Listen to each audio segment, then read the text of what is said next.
It was another Tuesday evening. David found himself walking through the familiar doors of the Grand Plaza Hotel. The place had become like a second home to him over the past 3 years. Not because he stayed there, but because of what waited. For him in the lobby was a beautiful black grand piano that seemed to call his name every week. David was 28 years old and worked as a music teacher at Roosevelt Elementary School. Every day, he spent hours teaching kids how to play simple songs on small keyboards, helping them understand the basics of music. It was rewarding work, but it wasn't quite enough to fill the musical hunger inside him. That's where these Tuesday evening sessions came in. The hotel lobby was stunning. High ceilings stretched up toward crystal chandeliers that cast warm golden light across marble floors. Elegant furniture was arranged in cozy seating areas, and the grand piano sat in the center of it all like a jewel. Most people who walked through barely noticed it. They were busy checking in, rushing to meetings, or talking loudly on their phones. But David noticed it every single time. He had discovered this piano by accident 3 years ago. He'd been meeting a friend for dinner at the hotel restaurant when he spotted it sitting there, silent and unused. The next week, curiosity got the better of him, and he asked the front desk manager if anyone would mind if he played for a little while. The manager, a friendly woman named Patricia, had smiled and told him the piano was rarely used except for special events. She said guests might actually enjoy hearing some music. That first evening, David had been nervous.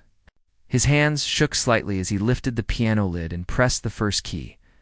The sound was incredible, rich and full, in a way his small apartment keyboard could never match. He played for about 30 minutes that night, mostly soft classical, pieces that wouldn't disturb anyone. Few people glanced over, but most continued with their business. It felt perfect. Now, 3 years later, it had become his weekly ritual. Every Tuesday at 7 o'clock, David would finish his dinner at home, drive the 15 minutes to the hotel, and spend the next hour or two playing whatever moved him. Sometimes it was classical pieces he'd learned in college. Other times, it was jazz standards or even popular songs he'd heard on the radio. The piano never judged him, never complained when he hit a wrong note, and always responded beautifully to whatever emotion he poured into the keys. Tonight felt different somehow, though David couldn't put his finger on why. Maybe it was the way the autumn light filtered through the hotel's large windows, casting everything in a golden glow. Or maybe it was simply that he'd had a particularly good day with his students. One of his third graders had finally mastered. Mary had a little lamb after weeks of practice, and the pure joy on her face had reminded David why he loved music in the first place. He approached the piano and ran his fingers along its smooth, polished surface. This instrument was easily worth more than he made in a year, maybe 2 years. It was a Steinway Grand, probably built sometime in the 1960s, based on its design. The hotel staff kept it in perfect condition, tuned regularly, and polished until it gleamed. David felt honored every time he got to play it, setting his small bag on the floor beside the bench. David sat down and adjusted his position. He always took a moment to simply sit and appreciate where he was. The lobby buzzed with quiet activity around him. A couple was checking in at the front desk, discussing their dinner plans. 2 businessmen sat in leather chairs nearby, laptops open as they typed away. A family with 2 young children walked toward the elevators, the kids arguing about what movie to watch in their room. David smiled to himself.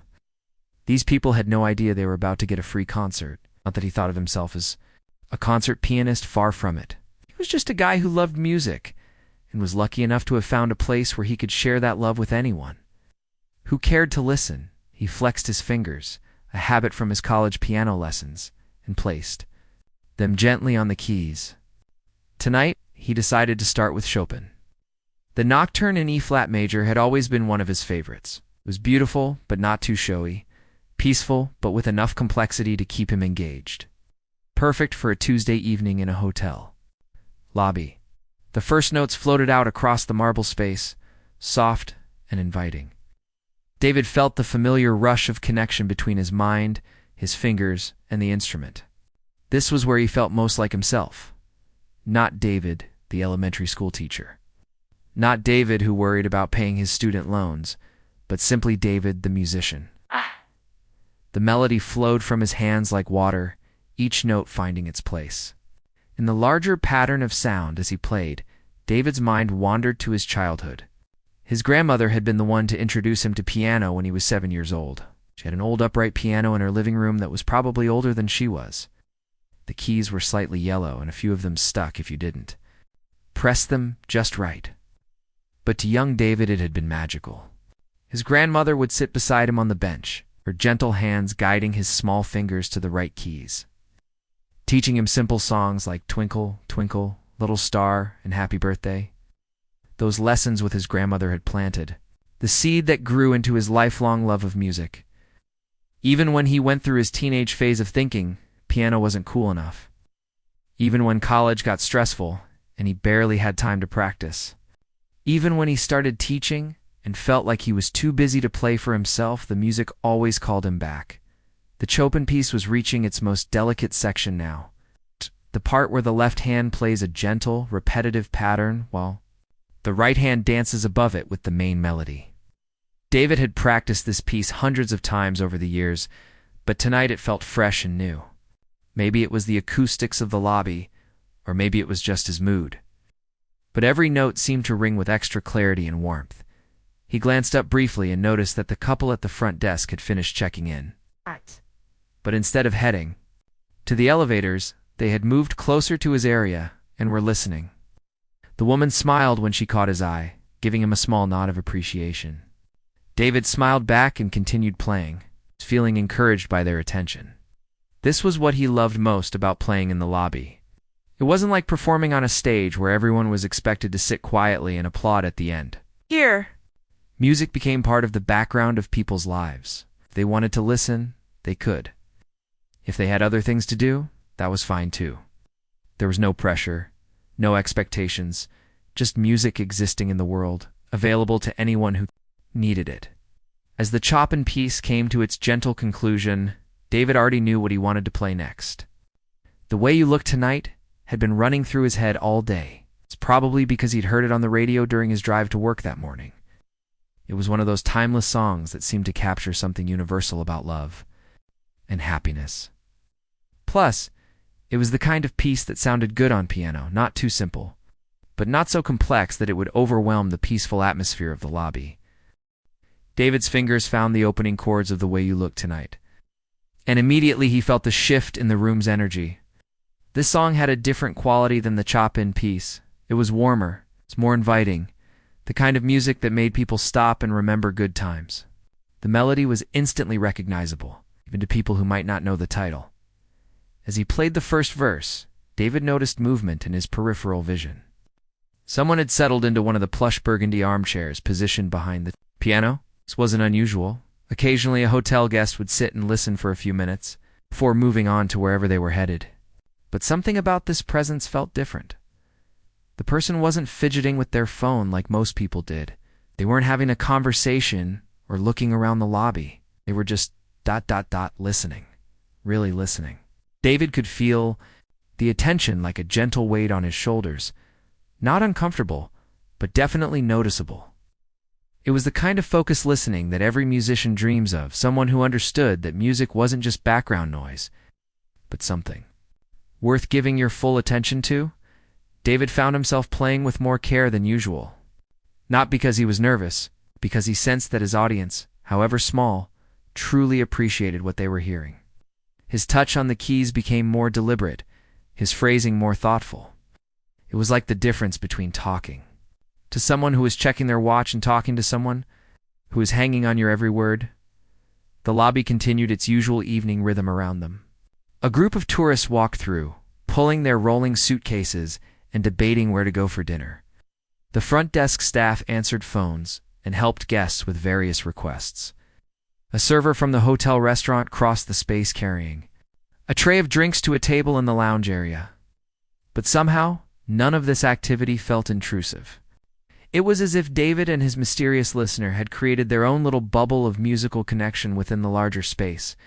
As he moved into the second verse of the song, David began to experiment a little. He added some subtle jazz harmonies, the kind of sophisticated chord progressions he'd learned in college but rarely had a chance to use in his elementary school teaching. His left hand found a walking bass line that gave the song more movement and sophistication. It was showing off a little, maybe, but in the best possible way, like a chef adding an extra flourish to a dish. When they know someone will truly appreciate the effort, the person behind him remained perfectly still. David was curious about who it might be, but he didn't want to break the spell by turning around. Oh. There was something magical about this anonymous musical connection. It reminded him of his early days of playing piano, when music felt like a secret language that only certain people understood. His grandmother had been like that. She would sit and listen to him play for hours, never offering criticism or advice, just pure appreciation for the beauty of the music itself. The hotel's evening crowd was starting to thin out a little. The business meetings were wrapping up, and many guests had headed out for dinner or up to their rooms to freshen up before their evening plans. This made the lobby quieter, which in turn made David's music more prominent. A few people walking through slowed their pace when they heard the familiar melody, some even humming along under their breath. David noticed that Patricia, front desk manager who had first given him permission to play all those years ago, was watching from behind the check-in counter. She had a small smile on her face, the kind of expression people get when they're witnessing something special.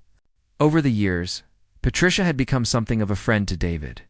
She always asked how his week had been, and she'd mentioned more than once how much the hotel guests seemed to enjoy his Tuesday evening performances.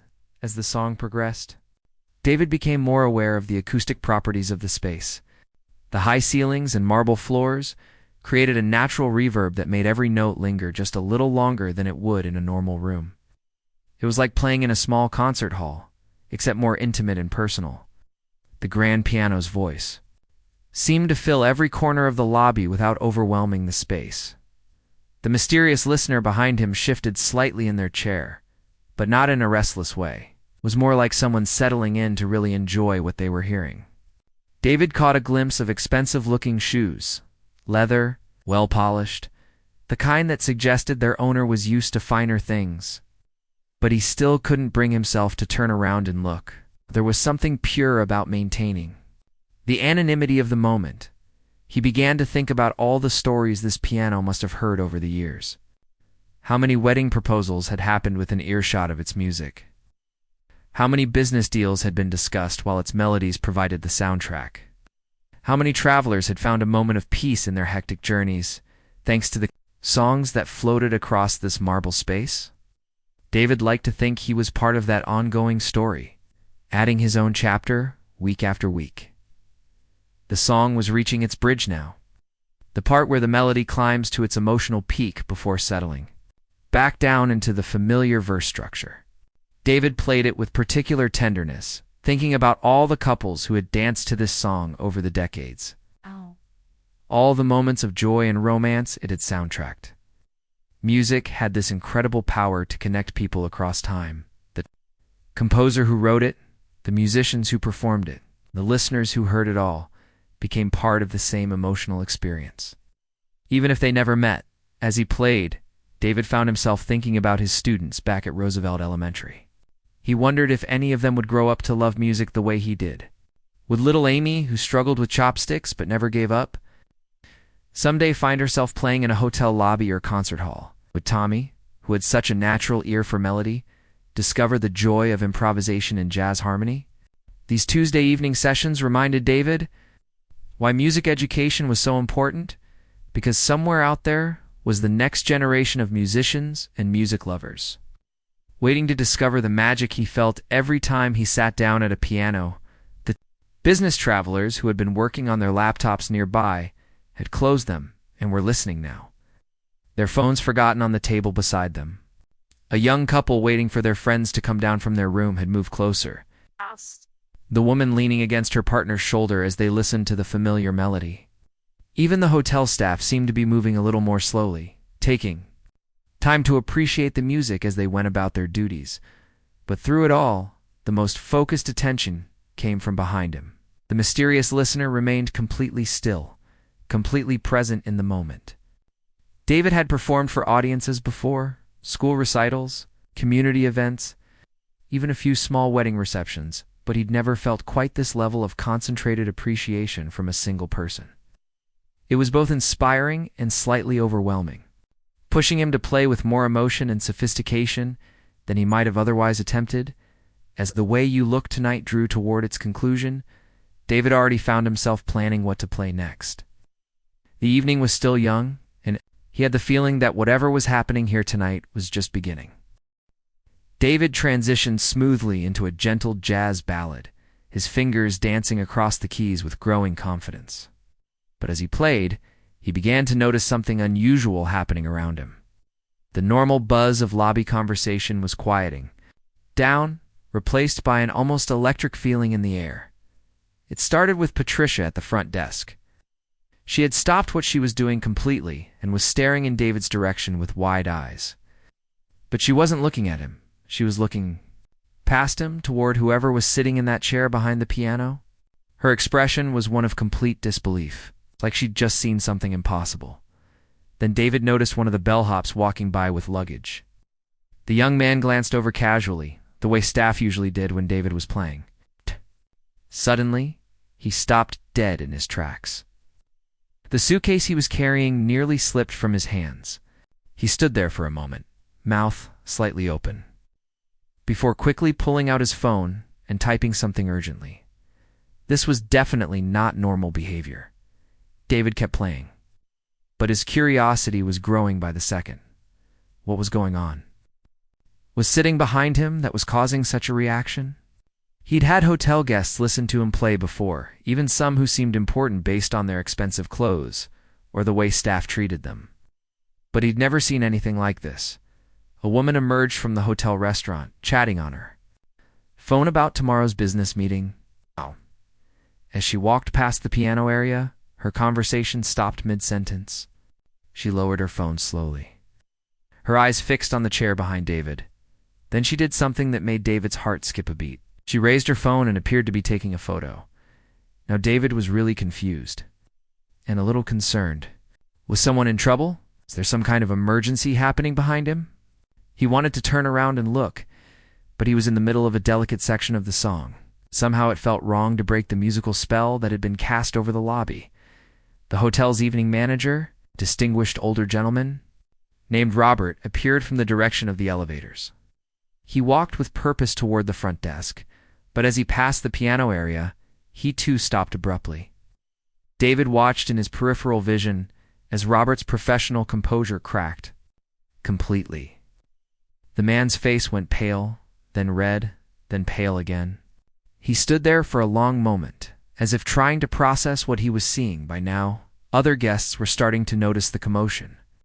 A family coming down from their room saw the staff members' reactions and began looking around to see what was causing such a stir. When their eyes landed on the area behind David's piano, the parents exchanged glances of amazement. Their teenage daughter immediately pulled out her phone, but her mother gently pushed it down, shaking her head with a smile that said, "Not now, honey." David was playing purely on muscle memory at this point. His mind was racing with questions. The atmosphere in the lobby had completely changed from the relaxed background music vibe he was used to. Now there was an undercurrent of excitement, of something extraordinary happening. People were trying to be respectful and not cause a scene. But their attempts to act normal were making the situation feel even more unusual. A group of young professionals who had been having drinks in the hotel lounge area began filtering over. They weren't being obvious about it, but they were definitely trying to get a better look at whoever was behind the piano. One of them whispered something to his friend, who nodded enthusiastically. Another woman in the group covered her mouth. With her hand eyes wide with recognition, the mysterious listener behind David remained perfectly still through all of this. Whoever they were, they seemed completely focused on the music, apparently unaware of or unbothered by the growing attention they were receiving. David found this both impressive and puzzling.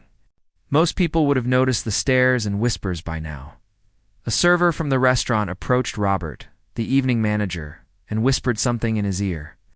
Robert nodded and whispered back, his expression serious but excited. The server hurried away, probably to share whatever news he'd just received with the rest of the staff.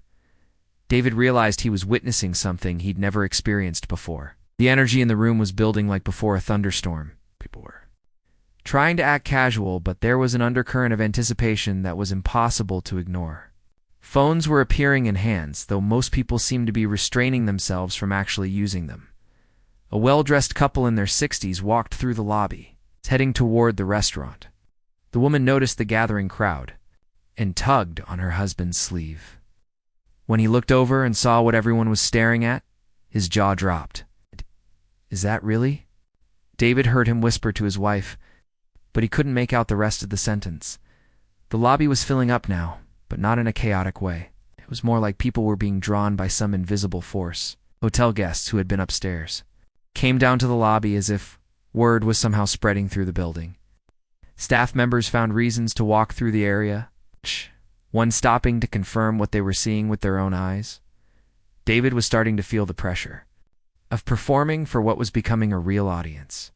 His usual Tuesday evening routine of playing for whoever happened to be around had transformed into something much more significant. The weight of all those eyes, all that attention, was both thrilling and terrifying. A young woman who worked at the hotel's spa appeared at the edge of the crowd.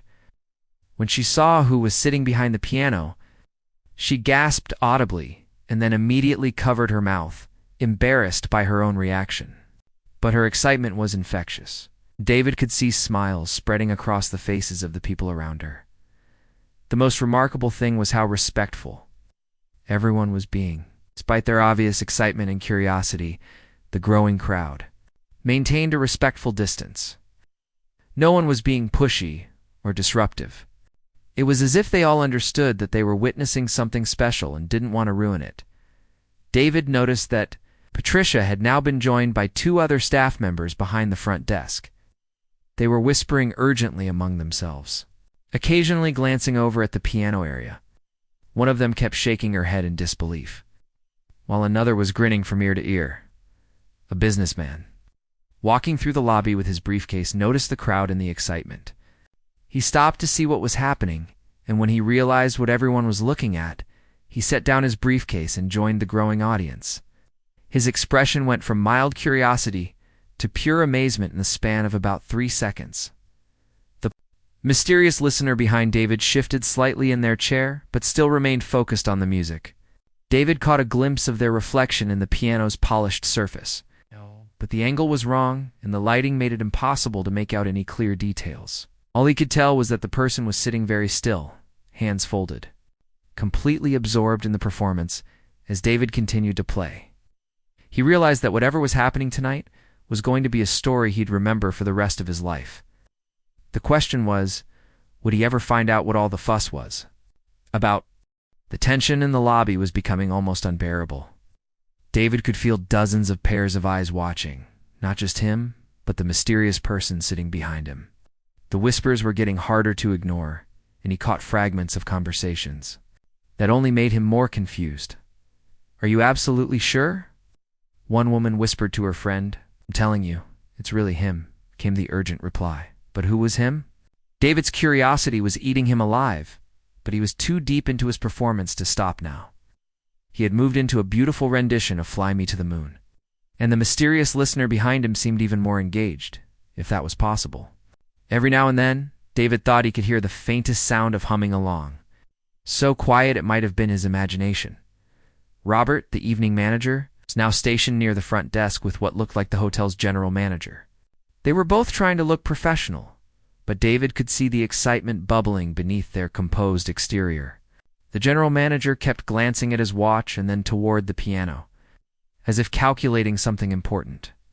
A group of teenagers who had been in the lobby with their parents were now openly staring, while their parents kept shushing them and reminding them to be respectful.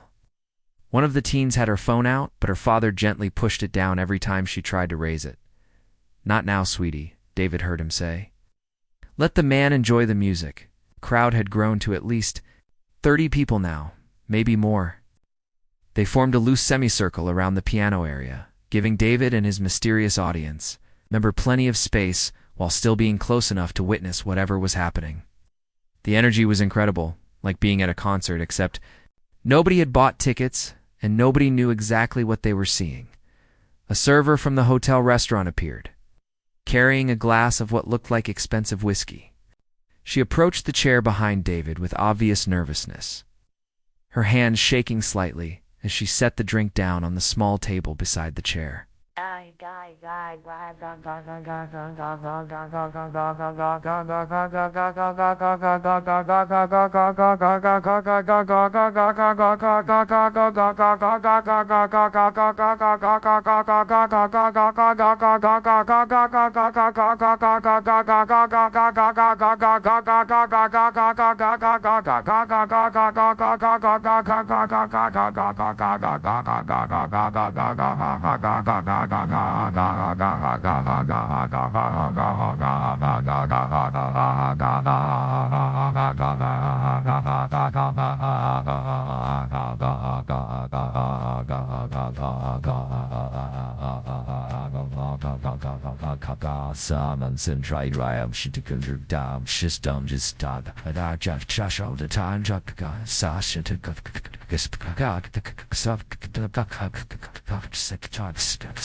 He couldn't place it. Patricia finally couldn't contain herself anymore. She walked over to one of the bellhops and whispered something urgently in his ear. The young man's eyes went wide, and he immediately pulled out his phone, not to take a photo, but to text someone. Within minutes, more hotel staff members began appearing, while trying to look casual while sneaking glances at the chair behind. David, an elderly gentleman who had been reading a newspaper in one of the lobbies, comfortable chairs, folded his paper and approached the crowd. When he saw what everyone was looking at, he actually laughed out loud, not in a mocking way, but with pure delight. "Well, David heard him say to no one in particular. "In all my years, I never thought I'd see something like this." David was playing with more passion than he'd ever played before. Something about the atmosphere, the attention, mysterious presence behind him was bringing out the best in his performance. His fingers seemed to know exactly where to go, and every note felt perfect. It was like he was channeling years of practice and love for music into this single, unexpected concert. A young couple came down from the elevators, dressed for a night out on the town. They stopped dead when they saw the crowd gathered around the piano. The woman grabbed her boyfriend's arm and pointed toward the chair behind David. The man's mouth fell open, and he actually stumbled backward a step. "No way," David heard him whisper. "There's absolutely no way." But apparently there was a way, because the evidence was sitting right behind David, listening to every note he played. The hotel's head of security appeared, a large, serious-looking man who usually kept to the background. But even he seemed starstruck by whatever was happening. He positioned himself at the edge of the crowd, not to control it, but to make sure nobody got too close or caused any disruption. His professional demeanor was cracking, though David could see him fighting back a smile. A woman in an elegant evening dress walked through the lobby with her husband, both of them clearly heading out for some fancy event. But when she spotted the gathering and realized what was happening, she stopped so suddenly that her husband nearly walked into her. She stared for a moment, then leaned over to whisper something in her husband's ear.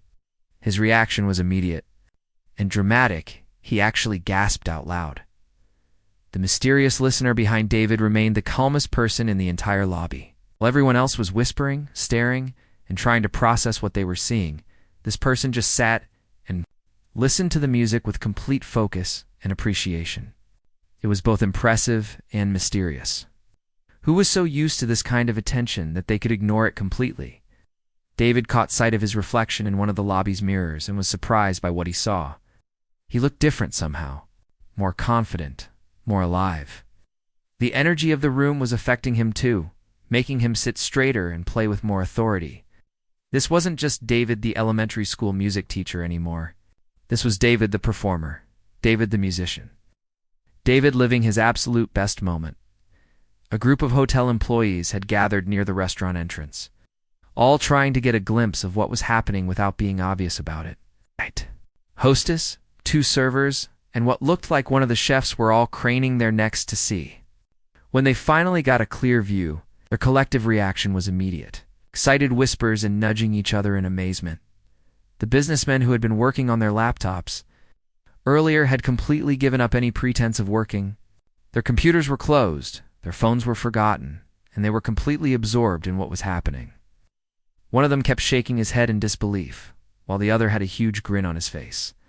A family with 2 young children came through the lobby, the parents looking harried from a long day of sightseeing. But when they saw the crowd and realized what was happening, their exhaustion disappeared instantly. The mother actually covered her mouth with her hands, while the father just stood there staring. Even the kids sensed something special was happening, and stopped their chatter to look around with wide eyes. David was reaching the end of Fly Me to the Moon, and he could feel the anticipation in the room building to a crescendo. Everyone seemed to be holding their breath, waiting for something, though David wasn't sure what. As the final notes rang out across the marble lobby, the silence that followed was so complete, it was almost deafening. And then, from behind him, came the sound of applause. Slow, deliberate, appreciative clapping from his mysterious listener. Within seconds, the entire lobby erupted in applause, but David hardly heard it, because that initial clapping, those hands that had started it, all sounded incredibly familiar. It was time to turn around and see who had been listening to him play. David's heart was pounding as he slowly turned around on the piano bench. The applause was still echoing through the lobby, but it felt distant and muffled, like he was underwater. Everything seemed to be moving in slow motion as he prepared to see who had been his mysterious audience for the past hour, and then their eyes met, sitting in the burgundy leather chair, wearing a simple dark suit and glasses, with that unmistakable smile and those famous eyes twinkling with genuine appreciation, was Sir Elton John. The Elton John. The man who had written and performed some of the most beloved songs in music history was sitting just a few feet away, and he had been listening to David play piano for over an hour. David's mind went completely blank. He couldn't move, couldn't speak, couldn't even process what he was seeing. This had to be a dream. There was no way that one of the greatest musicians who ever lived was sitting in this hotel lobby, listening to him play elementary versions of songs that Elton John had probably forgotten he'd written, but it was real. Elton John was standing up now, still clapping, with that warm smile that David had seen in countless photos and videos over the years. He was smaller than David had imagined, more ordinary looking in person, but there was no mistaking who he was. The energy, the presence, the way he moved, it was definitely him. "That was absolutely beautiful, young man," Elton John said, his British accent unmistakable even in the acoustics of the large lobby. "You have a real gift." David tried to respond, but no words came out. He opened his mouth, closed it, then opened it again like a fish gasping for air. The crowd around them was going wild with excitement, but trying to keep it respectful. People were crying, laughing, taking photos from a distance, and whispering excitedly to each other. But David barely noticed any of it. He was completely focused on the legend standing in front of him. I can't, you're... David finally managed to stammer, his voice barely above a whisper. Elton John laughed. A genuine warm sound that made David feel slightly less like he was about to faint. "Yes, I'm me," he said with a chuckle. "And you, my friend, are incredibly talented. I've been sitting here for the past hour, completely mesmerized by your playing. The way you interpret music, the emotion you put into every note, it's extraordinary." David felt tears welling up in his eyes. This couldn't be happening. Elton John, the man who wrote your song and Rocket Man and Candle in the Wind, was telling him he was talented. David, who taught 8th-year-olds how to play Twinkle, Twinkle Little Star, and worried about whether he was good enough to deserve his weekly piano sessions in this lobby. "I teach elementary school music," David blurted out, as if this explained everything. "I just come here on Tuesday evenings to play. I'd no idea, I never thought." "The best musicians are often teachers," Elton John said kindly. "Music is meant to be shared, passed on, celebrated. What you're doing with those children is just as important as anything I've ever done on stage." The crowd around them had grown even larger. Hotel guests were hanging over the second-floor balcony to get a better view. The hotel staff had completely abandoned any pretense of working and were openly watching this incredible interaction. Patricia, the front desk manager, was crying openly, her hands pressed to her chest. "I was supposed to be at a charity dinner tonight," Elton John continued, but I was running early and thought I'd stop here for a quiet drink before heading over. Then I heard you playing and I couldn't leave. Your music reminded me why I fell in love with piano in the first place." David was slowly starting to believe this was really happening. The shock was wearing off just enough for him to actually have a conversation with his childhood idol. "I learned to play your songs when I was a kid," he managed to say. "My grandmother taught me your song when I was 12. It was the first complicated piece I ever learned." Elton John's eyes lit up. "Would you play it for me? I'd love to hear your interpretation." The crowd collectively held its breath. Someone in the audience whispered, "Oh my God, he's going to play your song." For Elton John, the energy in the room was electric. Like the moment before lightning strikes, David turned back to the piano, his hands shaking slightly as he placed them on the keys. This was surreal beyond anything he could have imagined. He was about to play one of Elton John's most famous songs for Elton John himself in a hotel lobby on a Tuesday evening. After what was supposed to be just another quiet practice session, he started with the gentle opening notes and immediately felt the room transform.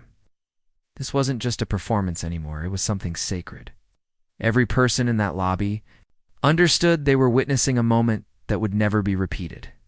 David played with more emotion than he'd ever put into anything in his life, thinking about his grandmother, about all the students he'd taught over the years, but every Tuesday evening he'd spent at this piano, as he sang the lyrics, "It's a little bit funny, this feeling inside."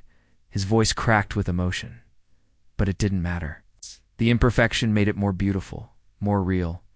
Behind him, he could hear Elton John humming along softly, and that sound gave him strength to continue. The entire lobby was silent except for David's voice and the piano. People were recording now, but respectfully, quietly. They understood they were witnessing history.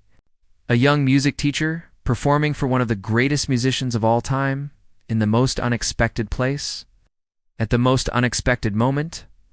When David finished the song, the silence lasted for what felt like forever. Then Elton John started clapping, again, slowly, deliberately, with tears in his eyes. That, he said, his voice thick with emotion, was one of the most beautiful performances of that song I've ever heard, and I've heard it performed thousands of times. The crowd erupted in applause. People were cheering, crying, laughing. Hotel staff were hugging each other. Strangers were high-fiving. It was pure joy, the kind of collective happiness that only happens when people witness something truly magical. Elton John reached into his jacket pocket and pulled out a business card. "I want you to call my music director," he said, pressing the card into David's trembling hands. "We're always looking for talented musicians, and what you have, ... it can't be taught, comes from the heart." David stared at the card, unable to believe what was happening. "But I'm just a teacher," he said. "No," Elton John replied, placing a gentle hand on David's shoulder. "You're a musician who happens to teach. There's a big difference, don't ever forget that." As the evening wound down and the crowd began to disperse, David sat at the piano in stunned silence. His phone was buzzing with notifications, apparently. Videos of his performance were already spreading across social media. But all he could think about was the business card in his pocket and the words Elton John had spoken to him. His Tuesday evening ritual would never be the same. But then again, neither would his life.